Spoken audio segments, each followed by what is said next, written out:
Pido perdón si estoy un poco nervioso, pero el Señor está con nosotros. Amén. Ahí donde estás, inclina un momento tu rostro y dile: Dios Todopoderoso, seas tú en este lugar, seas tú hablándonos, seas tú eh, dando entendimiento, Espíritu Santo, que de la palabra de hoy en mi mente, en nuestra mente, resuene aquello que tú tienes para mí. Díselo ahí donde estás, que resuene aquello que tú tienes para mí y que seas tú ayudándome, Señor, seas tu Espíritu Santo en este lugar. Te damos la gloria y la honra en el nombre de Jesús. Amén y amén. Bien, y como decía el pastor, saludo nuevamente a todos, saludo a aquellos que nos están viendo, saludo a aquellos que nos están viendo por redes. Y como decía el pastor, Dios nos ha creado con un llamado a cada uno de nosotros, con un propósito, un plan. Y la palabra de hoy se llama viviendo el llamado, viviendo el llamado. Entonces, cuando nosotros leemos la Biblia, vemos que hay un destino, un propósito trazado por Dios para cada uno de nosotros. Eh, y déjame decirte que eso es lo que comúnmente en la vida cristiana es lo que se llama mi llamado, se le denomina mi llamado. Mi llamado puede ser predicador, ser cantante, ser evangelista, puede incluir muchas cosas. Y déjame decirte que ese llamado, tú eres el mejor para hacerlo. No porque tú seas el mejor predicador, mejor cantante, mejor adorador, no, porque Dios lo destinó para ti. Dios lo creó para ti. Y en tus manos está hacerlo, ¿no? O hacerlo o no. Pero bueno, de eso no vamos a hablar hoy. No vamos a hablar del llamado personal. ¿Por qué? Porque el Señor ponía en mi corazón que hay muchas veces que cada uno nos centramos tanto en el llamado personal que acabamos omitiendo, olvidando, dejando pasar el mandato principal que Él nos ha dado o incluso un llamado común que tenemos cada uno de nosotros. Y antes de introducirme en eso, vamos a poner un contexto. ¿Qué contexto tenemos? Tenemos que el pueblo de Israel, el pueblo de Israel en la Biblia, en el Antiguo Testamento, es un ejemplo para nosotros. ¿Por qué? Porque nos muestra en ciertas ocasiones lo que ocurre en nuestra vida. Y el pueblo de Israel, desde que Dios dio la palabra a Abraham, se ve como comienza un ciclo. ¿Qué ciclo? El ciclo que se puede denominar el ciclo del pecado. Dios le habla al pueblo, el pueblo comienza a andar en ese plan, en ese destino que Dios le ha trazado, pero de repente comete un error, empieza a adorar a otros dioses, rechaza a Dios y llegan las consecuencias. Cuando hay pecado, hay consecuencias. Entonces comienzan a sufrir las consecuencias. Nos habla la palabra que pueblos empezaban a conquistarlos, a oprimirlos y empieza el sufrimiento. Y el pueblo de Israel volvía a clamar a Dios. Clamaba a Dios y le decía, necesitamos de ti, ayúdanos, nos arrepentimos. Y Dios en su infinita misericordia los perdonaba y los ayudaba, los libraba. Y entonces volvían a estar en el plan de Dios. Y tiempo después volvían a irse de Dios, a irse del plan, del destino que Dios tenía para ellos, y el ciclo del pecado continúa. Y eso es lo que a veces nos ocurre a nosotros. Conocemos a Dios, reconocemos nuestros errores y buscamos de ellos, pero nos apartamos y cuando empezamos a sufrir las consecuencias volvemos a Él y parece eso un ciclo. Y esto ocurrió por muchos años y yo voy a centrarme en una época concreta que es la época o el periodo del profeta Isaías. Cuando el profeta Isaías estaba y Dios le habló al profeta, el pueblo de Israel estaba en un momento en el que estaba lleno de pecado, estaba alejado de Dios.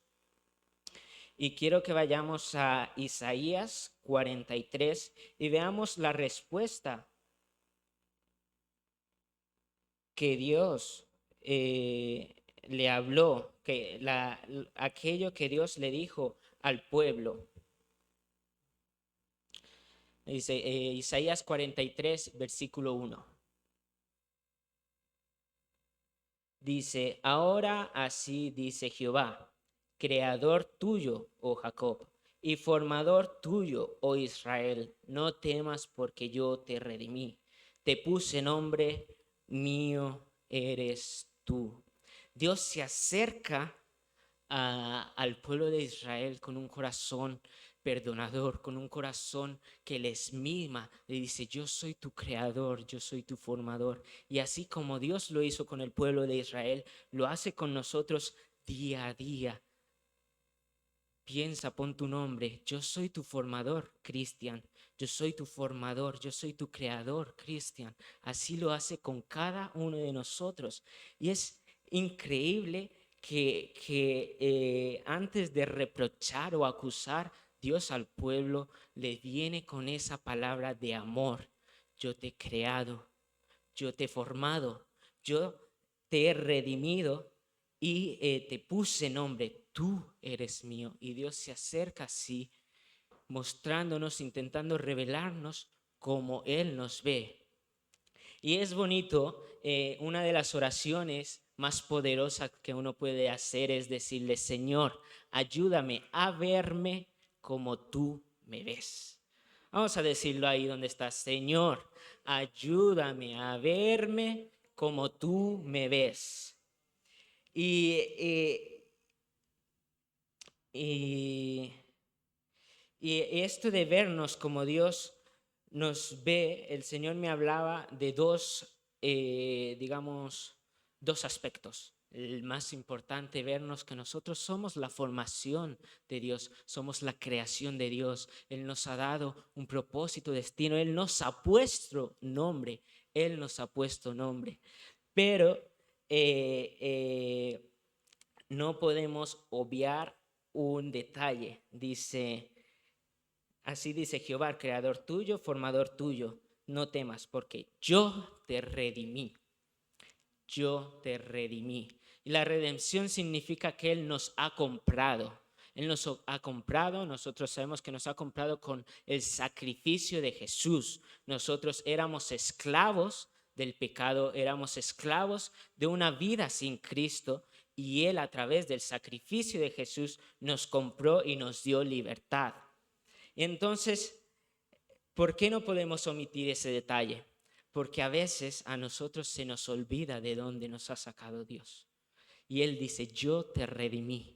No puedes olvidar, no quiero traer confusión.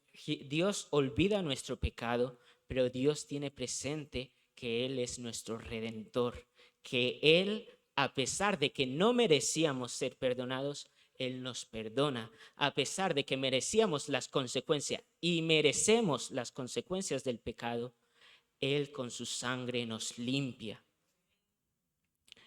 Y entonces no podemos olvidar que nosotros no somos merecedores de la gloria de Dios, del perdón de Dios. No debemos torturarnos, pero no podemos olvidar eso. ¿Y a qué viene esto? Porque a veces caemos en una situación en la que comenzamos a andar con Dios y decimos, pero Señor, yo oro, yo soy bueno, yo no hago nada malo, ¿por qué no me pasa esto? Yo sigo tu palabra, yo te adoro, ¿por qué no me pasa esto? Y ahí caemos en el error de creernos más, creer que merecemos lo que no merecemos. ¿Y por qué? O sea, yo no hablo desde punto teórico. Yo era así. Yo en mi interior decía, Señor, pero yo no hago daño a nadie, no tengo malos hábitos, no estoy en adicciones que destrocen mi cuerpo. ¿Por qué merezco lo que ocurre? Yo pensaba eso. Cuando no buscaba de Dios, yo me justificaba en que yo hacía lo bueno. Pero no es así. No podemos olvidar, nada podemos hacer para ser merecedores de la gracia del Señor, porque la gracia es un regalo. Y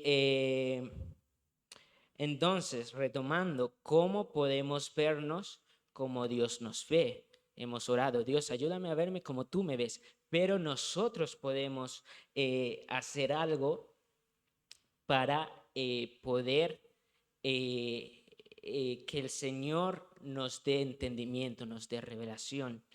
Y el Señor, el mismo Jesús, lo revela muy sencillamente, cumpliendo el gran mandamiento. Amarás al Señor tu Dios sobre todas las cosas. Amarás al Señor tu Dios sobre todas las cosas. Y aquí quiero hacer un punto. Amar a Dios no es solamente leer la Biblia, no solamente es leer, no es cumplir unos ritos o una costumbre, sino va mucho más allá. No es tener conocimiento 100% de la Biblia. ¿Por qué digo esto? Porque el Señor me traía este ejemplo.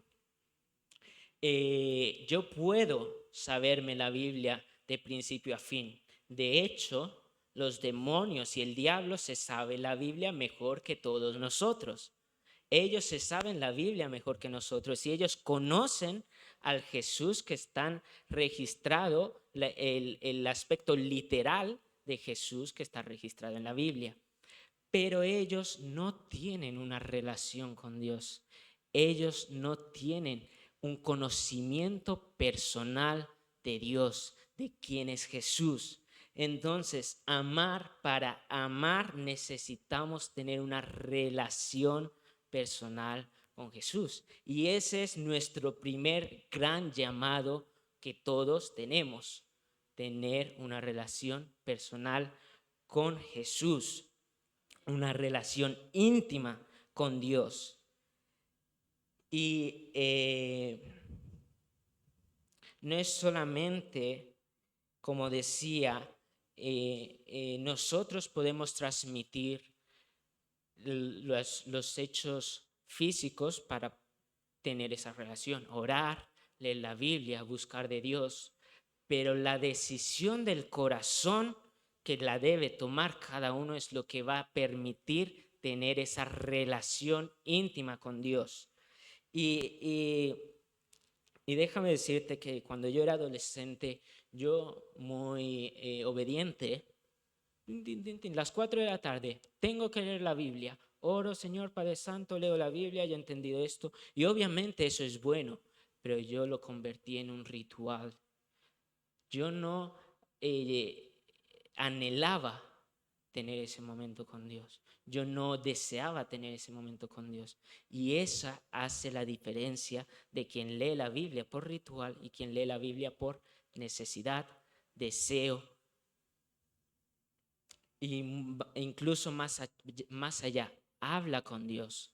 No una oración ritual de Señor, bendice, bendice, dame, háblame, sino cuéntale tu vida. En estos días hablábamos de cómo una de las hermanas tiene una relación tan íntima con su madre que está lejos, pero y su madre incluso le dice, ¿y qué ha pasado con esta persona? Porque ella le cuenta su día a su madre. Pues así tenemos que ser nosotros con Dios, ir a Dios y contarle nuestro día. Él lo sabe, pero Él desea escucharte. Señor, hoy en el trabajo, pues mi compañero ha dicho tal y me he puesto un poco nervioso, y contarle lo que te ha pasado, tener esa relación. Señor, ¿te acuerdas que ayer te dije eso? Pues mira que hoy Él lo conoce, pero necesitas tener esa intimidad con Dios. Hablarle como si fuese tu mejor amigo. Y déjame decirte que eso no es un plus que yo esté añadiendo, la palabra lo dice. Vamos a Juan 17:13. Vamos a leer la nueva versión, la nueva traducción viviente. Juan capítulo 17, versículo 3.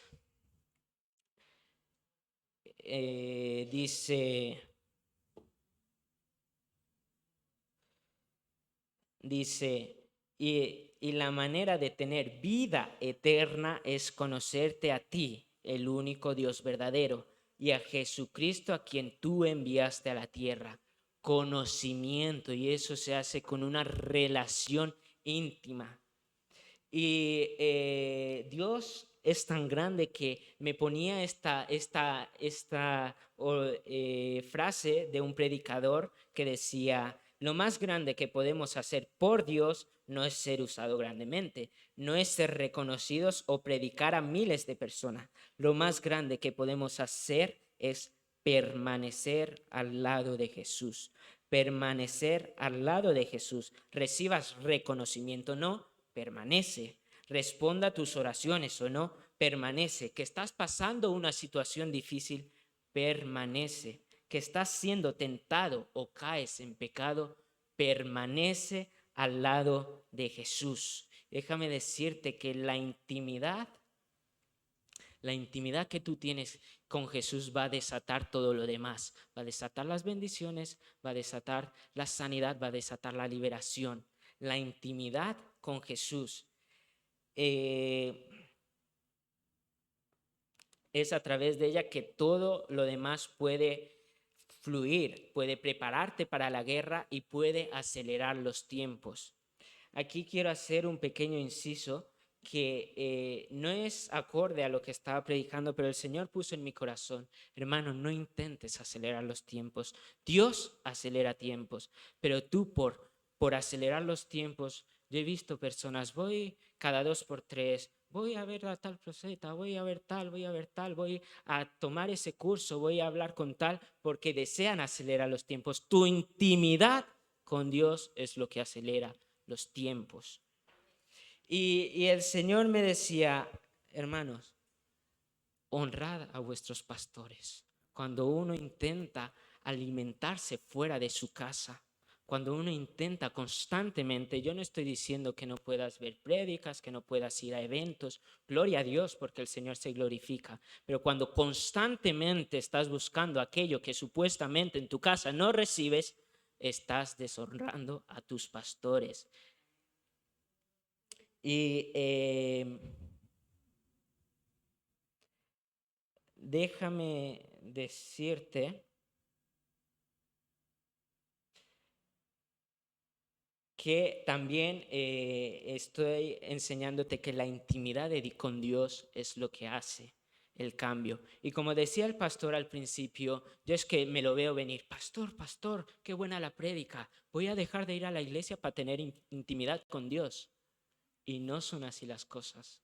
No son así las cosas. Por tener intimidad con Dios no puedes dejar de venir a la iglesia. ¿Por qué? Yo le dije: Señor, dame un ejemplo. Si yo tengo una esposa en unos años, gloria a Dios, y le digo: esposa mía, quiero conocerte, quiero tener relación contigo, quiero que nuestras almas nos conozcamos con profundidad. Y después dice: vamos a ir a comer donde mi madre. Y le digo: no, yo allí no voy. No, yo contigo nada más. Pero si tenemos que ir al público o algo, no, yo solamente contigo en la intimidad. No, eso es lo que ocurre cuando nosotros le decimos a Jesús: no voy a ir a la iglesia porque quiero estar contigo. Jesús se mueve aquí. Y la palabra dice que te tienes que congregar. Entonces, ¿qué más sobre la intimidad con Dios? Es tan poderoso, el tiempo se me va, que dice: es a través de la intimidad, es el motor que lleva al cambio. La intimidad con Dios es el motor que lleva al cambio. No es lo único que ayuda al cambio, pero es el motor. ¿Y por qué dice? Pero hermano, ¿por qué hablas de cambio? Porque nuestro evangelio habla de cambio. Dice en Juan 3:16, Jesucristo vino para que todo en el que crea tenga vida eterna. Y quiero leerte esto. Creer es más que una afirmación intelectual de que Jesús es Dios. Implica depositar nuestra confianza y esperanza en el único que nos puede salvar. Es poner nuestros planes y nuestro destino eterno en manos de Cristo. Creer en Él es tener la confianza de que sus palabras son fiables y que nos dará el poder para cambiar. Y más aún en Hechos 3:19, en Hechos capítulo 3, versículo 19 dice, así que arrepentíos y convertíos para que sean borrados vuestros pecados, para que vengan tiempos de refrigerio. Arrepentíos y convertíos. Y yo no predico para señalar a nadie, sino para que tú mismo, ahí donde estás, puedas analizarte tú mismo. He tenido intimidad con Dios, se ve el cambio que has tenido, hay cambio en ti en las últimas semanas, en los últimos meses, en los últimos años. ¿Sigues luchando con lo mismo que luchas en tu carácter hace tiempo atrás? Es necesario que haya un cambio. Y déjame decirte que ese cambio se refleja también en Tercera de Juan 1:11, versículo 11. Voy a leer la última parte. Dice, recuerda que los que hacen lo bueno demuestra que son hijos de Dios. Y los que hacen lo malo demuestra que no conocen a Dios. Si no hay cambio en ti, si no muestras que has dejado el pecado, una transformación en tu carácter, lo que hacen lo malo no conocen a Dios. Y no lo digo yo, lo dice la palabra. Entonces, y déjame decirte, porque a veces creemos que el arrepentimiento es solamente cuando nos bautizamos, solamente cuando hacemos la oración de entrega. El arrepentimiento, lo decía el pastor en la clase de bautizo, el arrepentimiento es la vida diaria del cristiano. Arrepentimiento. Y no quiero pensar que todos somos perfectos. No quiero que pienses que estoy diciendo que debamos ser perfectos. La palabra misma dice que no lo somos. Pero ¿cuál es tu actitud cuando cometes un error? ¿Cuál es tu actitud cuando haces daño? ¿Te arrepientes o te justificas?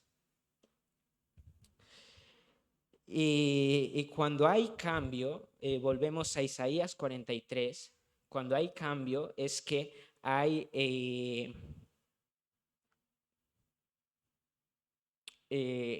es que el Señor puede darnos todas sus bendiciones. Al 43, versículo 2, dice, cuando pases por las aguas yo estaré contigo, y si por los ríos no te anegarán. Cuando pases por el fuego no te quemarás, ni la llama arderá en ti. El siguiente, hasta el 4. Porque yo, Jehová, Dios tuyo, el Santo de Israel, soy tu Salvador. A Egipto he dado por tu rescate, a Etiopía y a Seba por ti. Porque a mis ojos fuiste de gran estima, fuiste honorable y yo te amé. Daré pues hombres por ti, naciones por ti. Todo eso el Señor va a hacer cuando establecemos esa intimidad con Dios y ese cambio en nuestro corazón. Y déjame decirte que ese cambio, para que no te preocupes, Dios nos ayuda. Lo dice en 2 Corintios 5:17.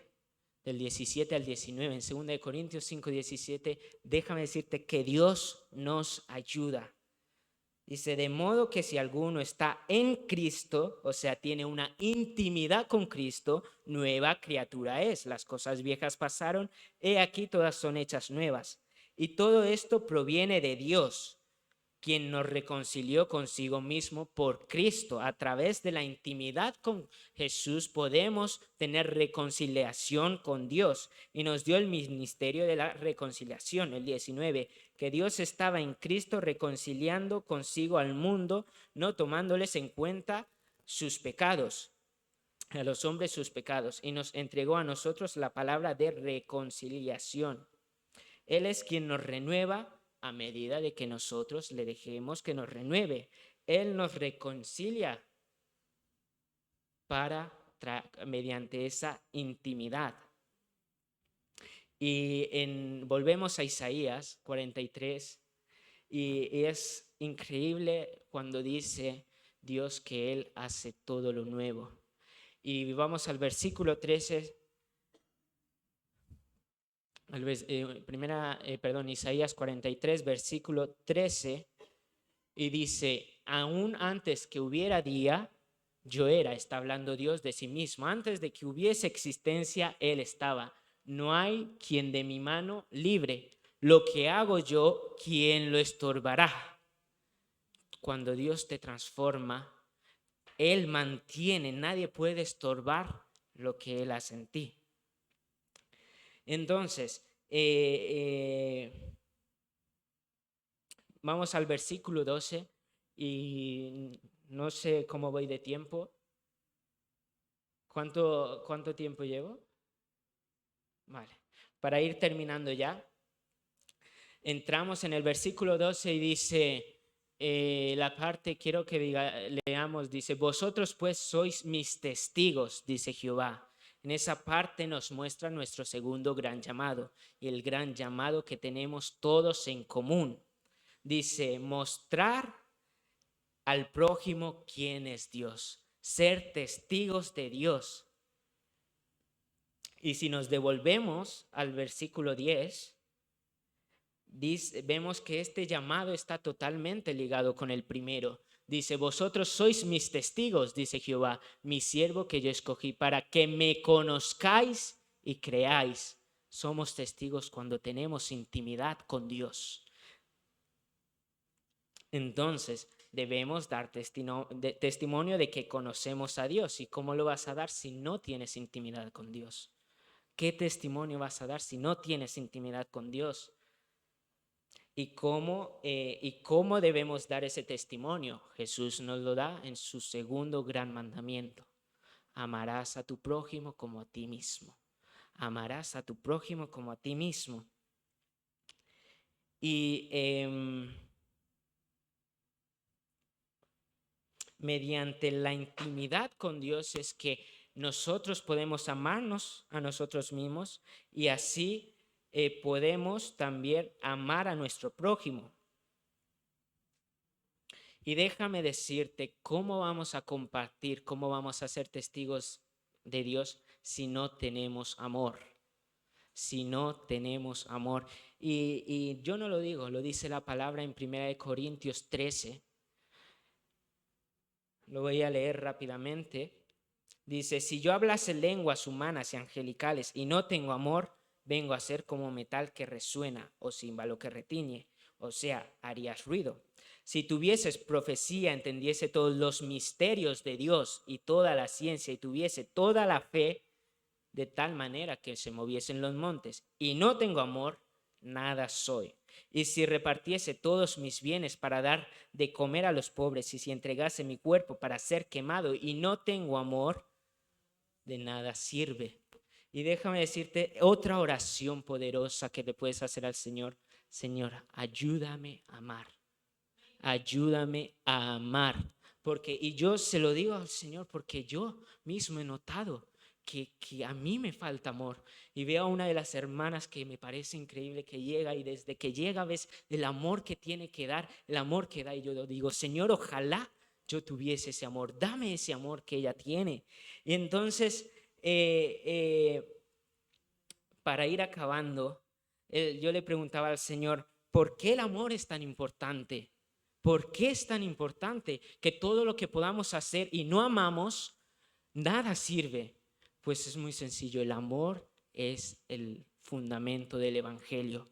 Si Dios no te amase, no hubiese enviado al Hijo a morir por ti y por mí. Si Dios no te amase, Él no hubiese enviado a su Hijo a morir por ti. Entonces, pídele amor a Dios, porque sin amor, ¿cómo vas a compartir que Jesús amó? Y podría extenderme mucho más sobre eso, pero Dios me llevó a enfatizar sobre 2 puntos respecto al amor. Hermano, ama a tu hermano. Ama a tu hermano. Mira, cuando yo llego a mi casa, mi perrito hace fiesta cuando llego y llora y salta y se alegra. Y nosotros venimos aquí y ni le decimos hola al hermano. Y ni le decimos hola al hermano. Ama a tu hermano. Y segundo punto, ama al perdido. Ama a las almas perdidas. Y el Señor traía otra frase. Perdón, en Isaías 43, el versículo del 8 al 10, voy a pasar nuevamente a la Nueva Traducción Viviente, y dice: saquen a la gente que tiene ojos pero está ciega, que tiene oídos pero está sorda, reúna a las naciones, convoque a los pueblos del mundo. ¿Cuáles de sus ídolos acaso predijo cosas semejantes? ¿Cuáles de ellos puede predecir lo que sucederá mañana? ¿Dónde están los testigos de tales predicciones? ¿Quién puede comprobar que han dicho la verdad? Jehová está diciendo que se muestra aquellos que tiene otros dioses, otros ídolos, cuáles ha hecho las obras que Dios ha hecho. Y dice: pero tú eres mi testigo, oh Israel, dice el Señor. Tú eres mi siervo, tú has sido escogido para conocerme, para creer en mí y aprender y comprender que solo soy Dios. Tú has sido escogido para compartir a las naciones y a los perdidos que Dios es Dios. ¿Cómo lo vas a hacer si no amas al perdido? Evangelizar es un mandato, y el mandato no puede ser superado por tu llamado personal. Pon tus prioridades claras. Y el Señor traía otra oración, otra frase de un predicador que dice: cuanto más nos convertimos a Cristo, cuanto más intimidad tenemos con Dios, más pasión por las almas tenemos, más amor tenemos al prójimo. Entonces, ya te invito a la reflexión. ¿Amas al perdido? Si la respuesta es que no, ¿cuánta intimidad has tenido con Dios? Y quiero acabar con un último versículo que en Miqueas capítulo 6, versículo 8, que dice en la Reina Valera, por favor, Miqueas 6, 8, y dice: oh hombre, Él te ha declarado lo que es bueno, hablando de Dios. ¿Y qué pide Jehová de ti? Y aquí lo dice: solamente hacer justicia, que haya un cambio en ti, las buenas obras, amar misericordia, o sea, tener compasión por tu prójimo, tener un corazón misericordioso con el prójimo, y humillarte ante tu Dios, una intimidad con Dios. Entonces, ahora te invito a que te pongas de pie.